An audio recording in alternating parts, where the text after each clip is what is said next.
I think I don't care if the Giants win the game today. And obviously I care if they win or lose, but I need to see Jordan Hicks pitch because the last couple starts have not been good for Jordan Hicks. I'm going to be honest with you. If he goes like 3 and just gets through 3 and there's unscathed and it's the second time through the lineup and he like, is feeling good about himself, I might just yank him right then and there so he can end it on a good note. No, because it's psychologically he needs a good outing. I believe in that. Like, and that's a part of why I wanted to see him go out there another inning, like face one more batter, and let's just take it one step at a time. That happens a lot in baseball. It used to happen a lot more in baseball. Hey, we're gonna go one batter at a time here. Hayden Birdsong will stick around if obviously he can continue to contribute. Yeah. But given what they have right now, and the Blake Snell thing, I mean, Flem said it without even saying it. I mean, it's been a nightmare. And you can be angry at the process or how it went down, or you could try to be angry at the Giants or the agent or the player or whatever. But the reality is that it's been a horrific couple of months for everyone involved. You know what? And it sucks. And to your point, he could wash all that away. 4 or 5 starts, and hell yeah, he could wash all that away with a big-time second half. I would just shut him down until the All-Star break, get your work in, build your arm up, reset, take the break, reset, come back for the second half ready to go. Because the lifetime numbers tell you in July, August, September, Blake Snell has been really, really, really good in the latter half of the season. So I'm cool with that. But back to Jordan Hicks for a second.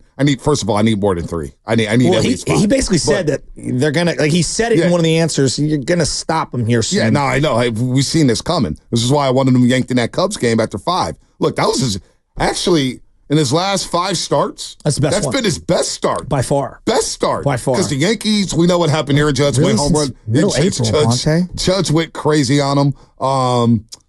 Arizona, he didn't have a good start when he went 3 2/3, and the Giants had prevented a sweep from Arizona. The Houston game was awful. And then, of course, the St. Louis on Saturday, they tagged him left and right. He couldn't find the plate. He was all over the place. So, again, I worry about him.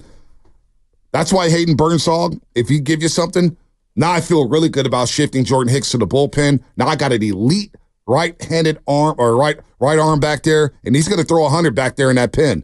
He will be able to up that velocity if he goes to the bullpen. So I think that's coming sooner rather than later for Jordan Hicks. I wouldn't be surprised if he started the second half of the season in the bullpen.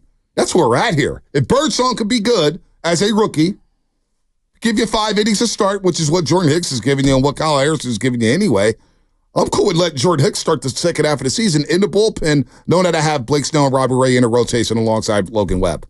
I think I do that if I'm the Giants. I just don't know where they're going to get all these innings from. Like you started Eric Miller more than you started Blake Snell this year as an opener. It's just at some point, they're going to have to face it. So look, Jordan Hicks has already surpassed. He's at a career high in innings pitched. We're not even in July yet. I mean, but he signed up to be a starter, so they're going to have to figure this out. And then you've got to extend him enough so where next year and the year after that he can go a little deeper. He's 27 years old, right? Good luck. Come on, Good luck. Good luck with that. I know. But here's something I've been thinking long and hard about. Like, one of two things is going to happen. Either the Giants are going to do just enough to stick around and they're going to justify that they don't need to move anyone, or they can be realistic and they can say to themselves, every team in baseball is looking for pitching. Every team. Every single team. And they have 2 players who I believe would be coveted if they hit the open market for trades. Tyler Rogers and Blake Snell. Blake Snell, obviously, you'd be eating about $10, $12 million because it's prorated for the rest of the year. So that limits you in the amount. Like, the Brewers are not going to make a move for a Blake Snell. They're not adding to their payroll. I wouldn't trade Blake Snell if I'm the Giants. I'd put the pressure on him to opt out. And if he opts in, great. Then I'll have him for spring training. If you're trying to get to for him, because you surrendered. Right, the reason being is you surrendered a second-round pick to acquire him. No doubt. But Farhan hasn't made great picks, so I don't really care about the pick right now. I care about the innings. I need Blake Snell, even if he's giving me just 5 and he gives up one run. The prospects back.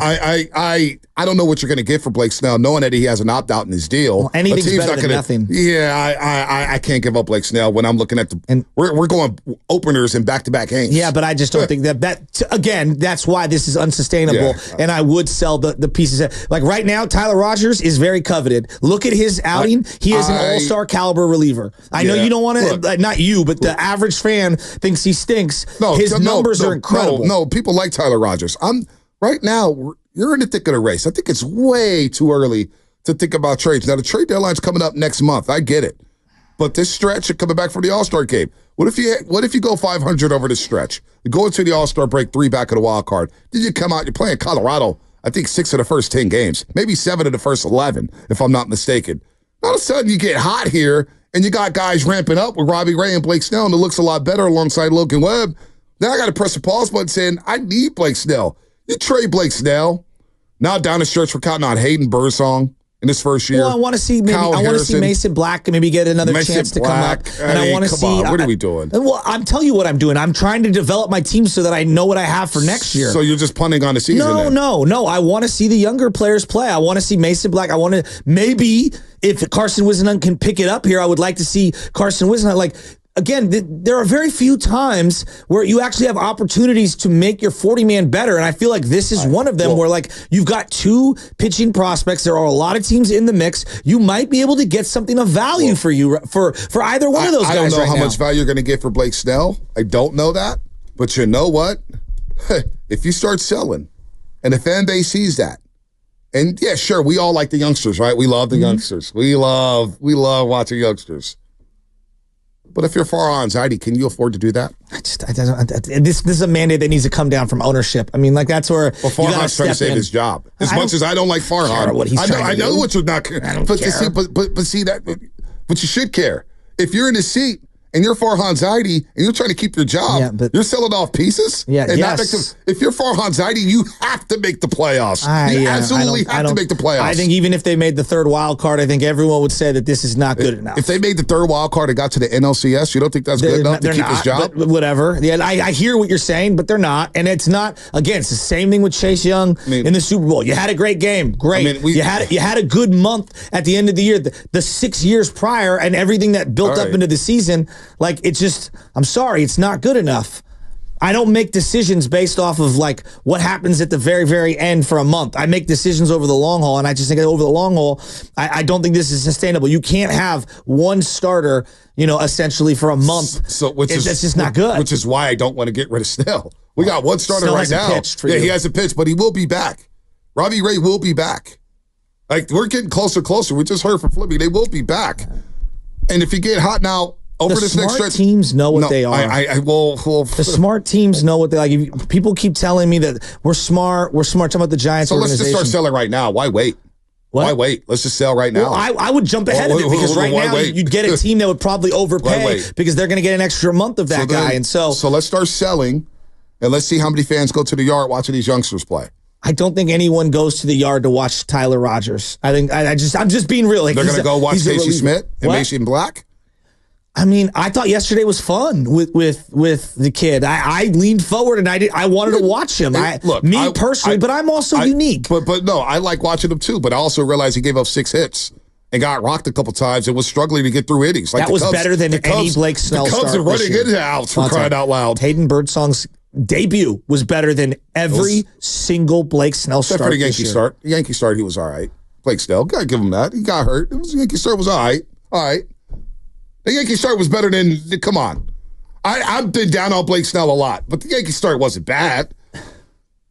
The pitch count guy player, that's what he is. One guy is 22 making his debut, and the other guy's making $32 million. I'm just, look, Hayden Birdsong was a good story, and I don't want to crush the kid. Well, let me see. What did he go? Let me pull up the box score here. 4 2/3, and he gave up 6 hits, walked 3 guys. He allowed 9 base runners in less than 5 innings. It was cool. It was all right. But on this staff, it's one of the better starts of the last month. That's going to keep fans engaged. No. But also, I'm working from the premise like this, too. And look, you guys already know. You already know how I feel about Farhan Zaidi. I don't need to overstate it. I don't. You guys know how I feel about Farhan Zaidi. It is sad, but it's true. I've been out on him for 3 years. But also I realize that if I'm in Farhan's chair, this may be the only opportunity he ever gets to be the president of baseball operations on the team. And I know you don't care to hear that. I get it. Nobody cares about Farhan. But listen to what I'm trying to say here. If you are Farhan, put yourself in Farhan's shoes. You're in this wild card race. Hell, everybody's in the wild card race. We get it. And the Mets are red hot right now. So, the Mets are on fire. But when Farhan tells Susan Slusser, the stakes are high. When Fleming tells us, oh, it's playoffs. The goal is playoffs, and you better make the playoffs. And when Greg Johnson puts his chest out and goes on Tim Kawakami's podcast and says it is mandatory to make the playoffs, then what do you think Farhan's I'll tell you what I think. If I was owning the team and I was Greg Johnson, I'd walk over to his office. I'm not asking you if you're Greg Johnson. I'm asking you if you're Farhan Zaidi. He works for someone, right? Like, for example, Joe Lacob is working with Dunleavy. If you think Dunleavy is just operating with full autonomy, I don't think that that's real. Like, Greg Johnson's I would walk up and be like, anything you can get for Blake Snell and for Tyler Rogers, go get it. That's what you need to do. You know, you answer to us, right? So that's what I would do in that situation. I don't care about his job security. Greg Johnson's told you he's not doing that. Well, that's right. Why we have. So again, I'm asking the question: if you're Farhan Zaidi and you're trying to save your job, you may never get an opportunity like this again. And again, I want to make sure everybody's clear because we always like to twist words here. I'm not a Farhan guy. Bonte Hill, am not a Farhan guy. But I also understand his position as the president of baseball operations. Quote unquote, the stakes are high. Yeah. You cannot sell and just say, I'm going to punt for the future when your ass is going to get fired anyway. Well, why would you care about the future if you're going to get fired anyway? You got to win now. If anything, you got to double down. If anything, you got to double down and try to go buy more guys. Now you're letting the GM tear apart whatever small prospects that he has to go get someone for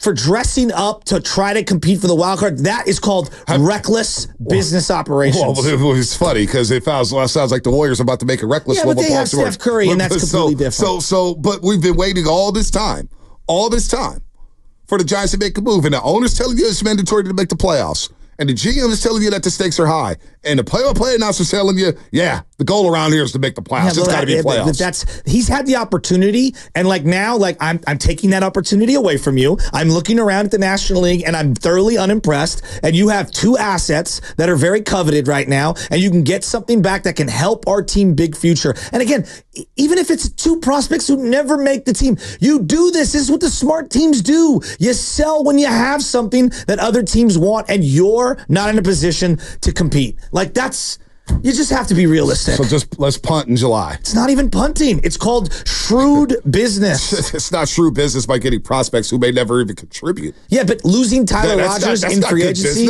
losing Tyler Rogers and losing Blake Snell. Resign him. Okay. Resign him. Blake Snell, if he opts out anyway, who cares? Yeah, but you lose the second-round pick that you gave him. That's fine. Forget the second-round pick. Forget the second-round pick. The hell with that. They got 1 million picks in baseball.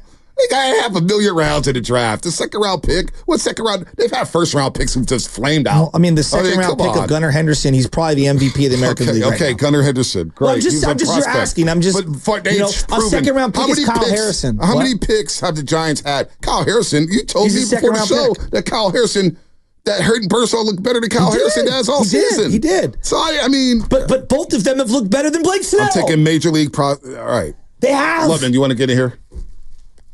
No, you guys are handling it. Oh, well, you're about to say something. You seem. I'd be honest, I kind of agree with you, Bonte. I don't know if I would move Blake Snell for guys who aren't going to make the roster. But right now, I still just not move Blake Snell. I would hold him through the trade deadline and, as you said, force him to opt out.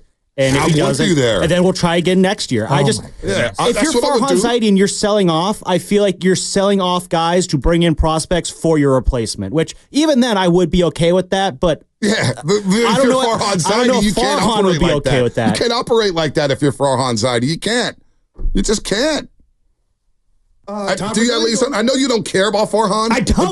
But don't you at least understand that position? Everyone answers to an owner. Okay? And so I don't care about Farhan's future. Right. Okay. Do what I want you to do. I know you don't care about his Farhan's future, but don't you think Farhan cares about his future? Yeah, but he might never get a job again. But I'm also not allowing him to recklessly, damage my team even more than he currently has. If he doesn't trade Blake Snell, that's not damaging the team. As much talent that is young as possible. The window is not now. It's different for the Warriors. The window is now. Blake Snell is not damaging the team. It's saying, hey, $30 million's out the door. Bye. That's money gone. I need Major League Teller. How many times we're going to let this guy trade for Now you're saying, hey, go Farhan, I need you to trade something for prospects. Well, I mean, if do you trust him to even find the right prospect to trade for? Due to him, and I wouldn't let him operate. I wouldn't let him operate my draft, and I wouldn't let him operate at the trade deadline if we're being 100% candid. But that's probably not. Right. I don't know what the hell's happening. You're listening to 95.7 The Game, Giants. KGMZ FM and HD1 San Francisco and Odyssey Sports Station. Always live on the free Odyssey app. Don't forget that you could also watch us every single day. Our YouTube, Twitch, and Twitter streams brought to you by First NorCal Credit Union for a low-rate auto loan. Apply online or just ask for First NorCal financing at the dealer. If you're going to sell on Blake Snell with that philosophy, you want to sell on Blake Snell, then why stop there? Why not go sell Matt Chapman? Why not sell Jorge? So just blow it all up then. I mean, that's where I'm at. Like I don't need to see it. Like the second Conforto hit that ball, I'd be like, who wants him? Take him, please. Please. All right. Please take him off my hands. 925, Giants need young talent. Yeah, we've been saying that for 6 years. We're saying that for 6 years. Which is the bigger you know what I'm tired of? Is seeing young talent and getting hyped up. Oh my God, this guy looks amazing. And then 2 weeks later, he's down in Sacramento. Like, come on, man. What are we doing here? All right, what's coming up in the game? Brought to you by Fremont Bank, celebrating 60 years of full-service banking with no compromises. Marlon Wayne's going to join us. We're going to laugh a little bit. Maybe we'll laugh at the Giants. Maybe we'll laugh at the Warriors. Maybe we'll laugh at the Niners. Maybe we'll just laugh with Marlon Wayne's because we all need a laugh today on a Thursday morning here on the Morning Roast. I'm optimistic.